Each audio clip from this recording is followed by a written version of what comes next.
It's a scathing accusation from one of their own. Meghan shared with us that there was a conversation with you about Archie's skin tone. What was that conversation? That conversation I'm never going to share. Prince Harry and Meghan laying accusations of racism at the feet of the monarchy, telling Oprah Winfrey that a senior member of the royal family wondered how dark Archie's skin would be. In those months when I was pregnant, all around this same time, so we have in tandem the conversation of he won't be given security, he's not going to be given a title, and also concerns and conversations about how dark his skin might be when he's born. What? And who is having that conversation with you? What? And you're not going to tell me who had the conversation? I think that would be very damaging to them. The palace has yet to comment, but the allegation detonated like a bomb. The news so explosive, Harry clarifying an important point with Oprah on CBS this morning. We certainly knew that Meghan had struggled with issues to do with race and racism during her time as a working member of the royal family, particularly in sections of the press. What we didn't know until Meghan's interview was, of course, that she had experienced it within the royal family. It's something that will absolutely send shockwaves through the palace. Meghan and Harry described, at least by, I think, all accounts, a monarchy that is archaic, out of touch, bigoted, possibly racist. Was that just shocking to you? Absolutely not. No. The institution that is the royal family has, in the past number of years, been found wanting, been found to be out of touch with its own people. You only have to look at the backlash that the royal family had when Princess Diana passed away. The fact that it did not occur to the institution that they need to come out and express sorrow, express compassion with the rest of the people tells you exactly why it's archaic. So that did not surprise me. The bigotry doesn't surprise me. The racism does not surprise me. As for longtime royal watchers and the British public, many are coming to the monarchy's defense. I really don't see the point of insulting a 94-year-old woman and her family, the rest of her family, and leaving unsavory remarks about racism, which are really not backed up by facts as far as we can see. If you're going to make claims like that, big claims, you really have to make it very clear what you're saying. We love our royal family, and just be careful, because they are head of our country and we love them to bits. And they ain't got long left. No, so just leave them alone. Well, the Queen hasn't, anyway. Some pushing back against the implication Archie would not be a prince, in part because of his race. Imogen Lloyd-Webber has long followed the royal family.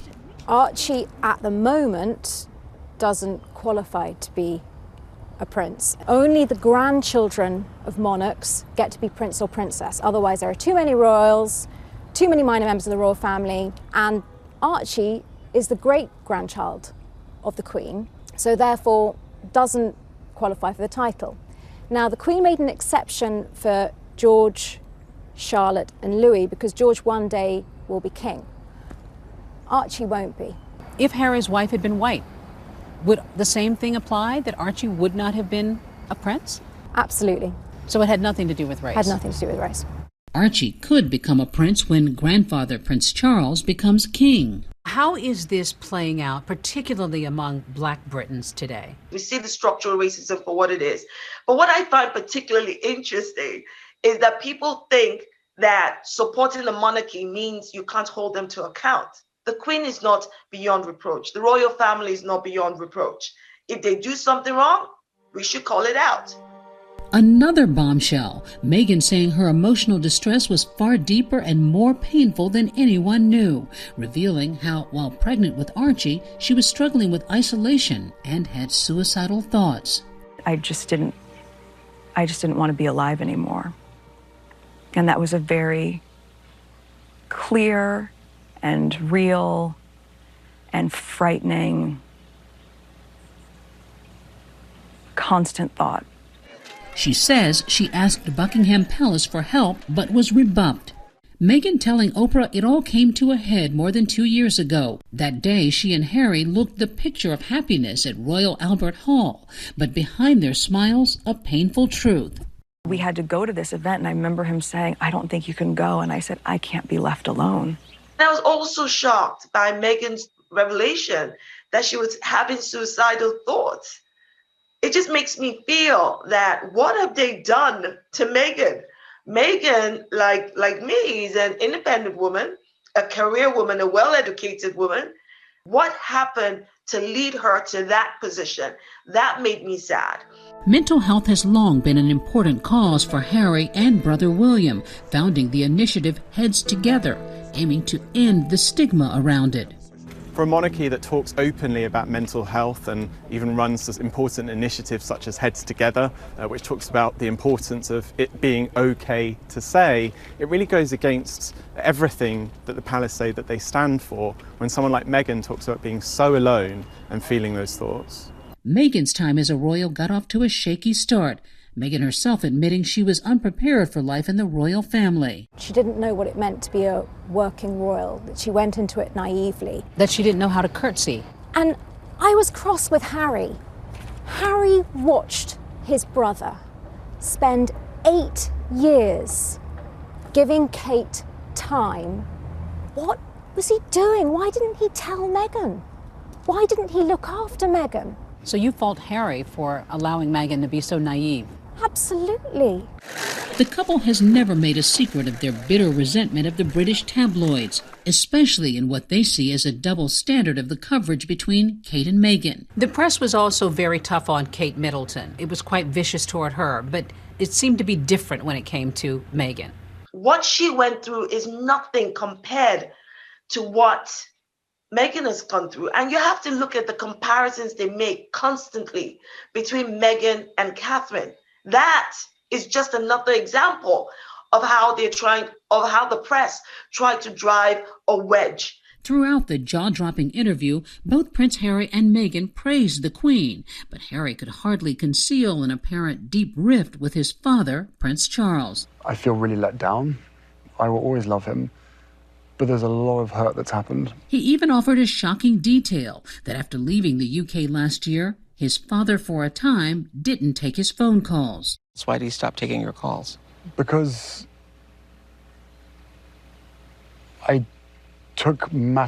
that point, I took matters into my own hands. It was like, I needed to do this for my family. The state of affairs with his father has often been kept under wraps, and it was only the first time that Harry spoke about the moments where Charles refused to accept his calls in those moments after stepping away or announcing that they wanted to step away from their royal roles.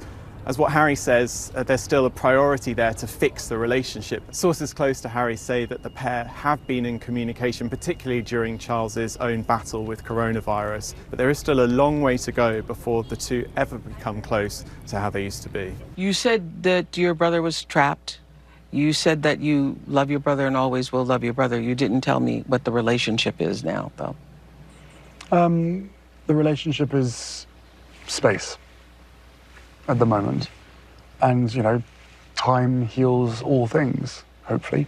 The tell-all interview a reflection of a royal family ripped apart, with many left wondering how the fairy tale all went wrong. There was such hope around the wedding. Meghan and Harry, William and Kate, they were supposed to secure and symbolise the future of the British monarchy for decades to come. From that joyful day to where we are in 2021, it's just tragic. The public breakup a sad day for those who hoped the monarchy could finally reflect the diversity of the Commonwealth. Having Meghan, biracial women, in the monarchy was such a step forward. And I think hearing that conversation happened about baby Archie before he was born is a million steps backward. Yeah. Many people are saying that the monarchy essentially blew this opportunity. Do you think so? Absolutely, without a shadow of doubt in my mind. I think they blew the opportunity with Diana too.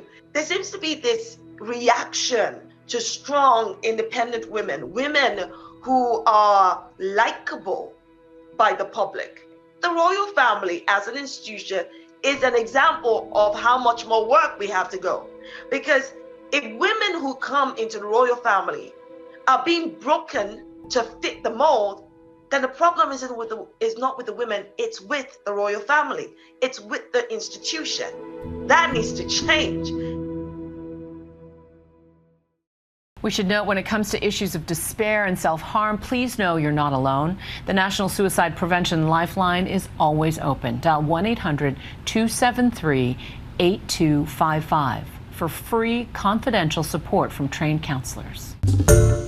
Hi everyone, George Stephanopoulos here. Thanks for checking out the ABC News YouTube channel. If you'd like to get more videos, show highlights, and watch live event coverage, click on the right over here to subscribe to our channel, and don't forget to download the ABC News app for breaking news alerts. Thanks for watching.